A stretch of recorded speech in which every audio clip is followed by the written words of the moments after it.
Hello, our group's strategic audit is on UPS. In our presentation, we'll cover detailed company analysis, go over strategic options, and finish with strategic recommendations.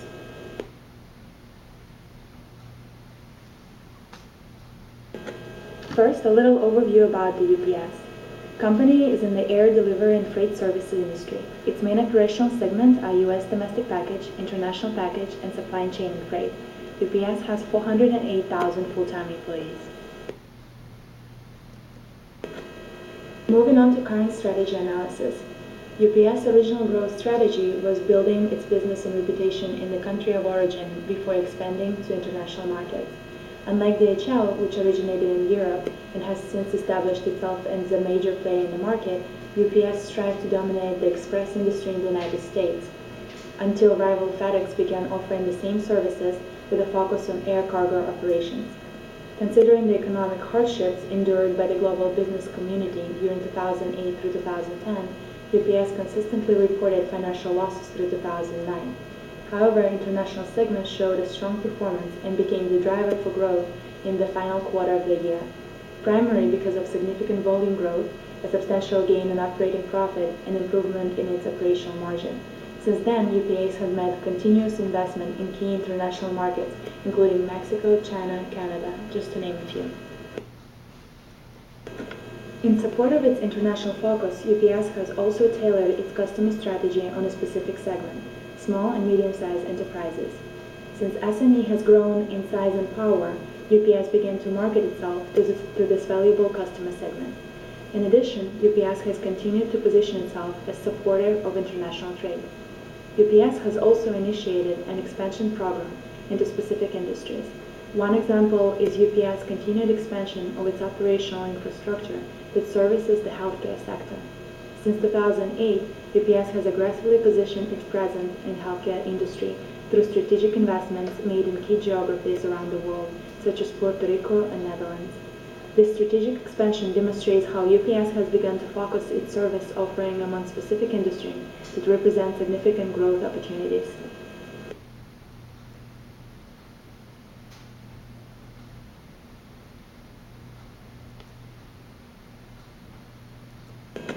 UPS is ranked number 1 in market capitalization, leaving behind its most close rival FedEx. Despite challenging economic conditions, UPS global revenue grew 9.3%, leading to $1.5 billion in adjusted operating profit. Return on equity is one of the most important measures of profitability relative to total assets. UPS return on equity of 40% shows impressive management performance, bringing company to the 3rd position among industry leaders, while FedEx ROE is only 9.2%. UPS has virtually no inventory. Its current and quick ratios of 1.58 shows UPS's ability to comfortably meet short-term obligations. The company's long-term debt-to-equity ratio of 114 is higher than its most close competitor FedEx in the industry, which suggests that company is leveraging its debt more aggressively. However, it translates into promising long-term growth rate of 13% and tremendous earnings per share growth of 80%. UPS also has favorable cash positions. In the 3rd quarter of 2010, it generated $3.5 billion in free cash flow. It paid dividends totaling almost $1.4 billion, made $1 billion in capital expenditures, and repurchased almost 9 million shares. In general, company have financial resources to explore new products and logistics and continue its expansion in emerging international markets.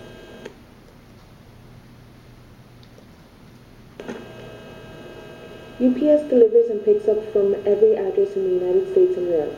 UPS services more than 220 countries and territories and delivers approximately 15.1 million packages every day compared to the 6.5 million packages delivered by FedEx daily.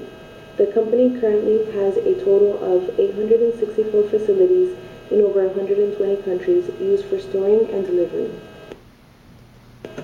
UPS takes pride in the logistics process as it uses UPS technology tools to make it easier for both the company and its customers to track the shipment and delivery of packages.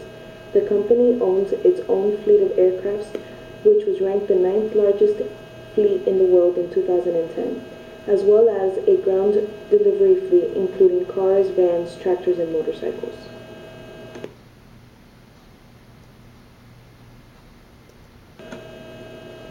UPS's current biggest competitor in the United States is FedEx. Nevertheless, although FedEx is also a huge international company that has built on tremendous success through the years, UPS remains the largest package delivery company in the world. DHL was another fierce competitor here, but it ceased its operations in the United States back in 2008, leaving the market share available to UPS and FedEx. However, DHL plays a big role in other regions around the world. It has established itself as the market leader in Europe and has concentrated the expansion of its operations in other regions such as Africa, Asia, and Latin America. While implementing diversification through acquisitions to increase the company's leverage in expanding foreign markets, UPS has experienced a bit of a decline in profits derived from its operations in the United States. This delivery company trio, UPS, FedEx, and DHL, conform a perfectly competitive environment. Although these three companies are world-renowned, UPS has remained number one and has become a leader in profitability margins thanks to the efficient operations. When performing a SWOT analysis, the following external threats to UPS were identified: intense price competition, fierce international rivals such as FedEx and DHL, and global financial crisis accompanied by increased fuel costs. Porter Spy Force's analysis on the company's external environment also revealed a strong rivalry in the market with available substitutes at similar prices. The power of buyers may vary by area depending on availability, but the power of suppliers specific to UPS is relatively low because of turnover by volume and the positive impact of economies of scale. At the same time, this is an industry with high entry barriers due to elevated capital requirements, switching costs, and expected retaliation.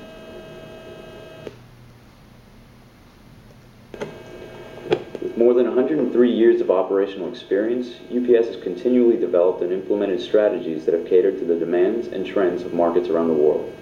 Considering the company's current venture into the expansion of its international operation, segmentation of customers, and the focus on key growth industries, UPS should consider an expanded strategy into one of these areas. The first of which is a customer sales development strategy. Considering the division of UPS, which spans from the transportation of envelopes and small packages to large machinery, customers with UPS accounts typically don't use UPS for just one type of shipment. By implementing a cross-selling strategy in which existing customers were granted discounts or promotional opportunities to explore UPS's additional services, the company would potentially increase the frequency of use and therefore their bottom line. Considering the growing trend towards developing specific logistics solutions for key industries, such as UPS's temperature-controlled transportation services for the movement of pharmaceuticals for healthcare companies, UPS has the opportunity to implement an industry-focused strategy by offering tailored services for movement of raw materials or finished goods that require specialized packaging, time-sensitive priority shipping, custom warehousing, or vehicles.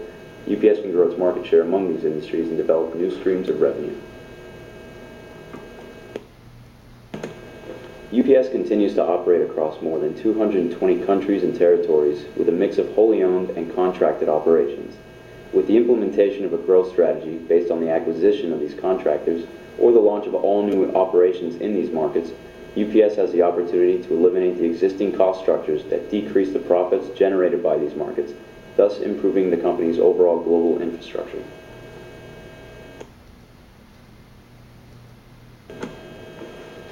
Considering the strategies available to UPS, the challenges associated with each option must be considered along with the potential benefits to be gained by implementing them. While a strategy catering to the specific transportation needs of a growing industry, such as healthcare, the uncertainty behind the sustainability of this growth presents too great a risk for UPS, considering the investments. Additionally, the implementation of an infrastructure growth strategy that focuses on the acquisition of contractors also presents challenges in that potential profitability of establishing wholly owned operations is too low when compared to the investment costs.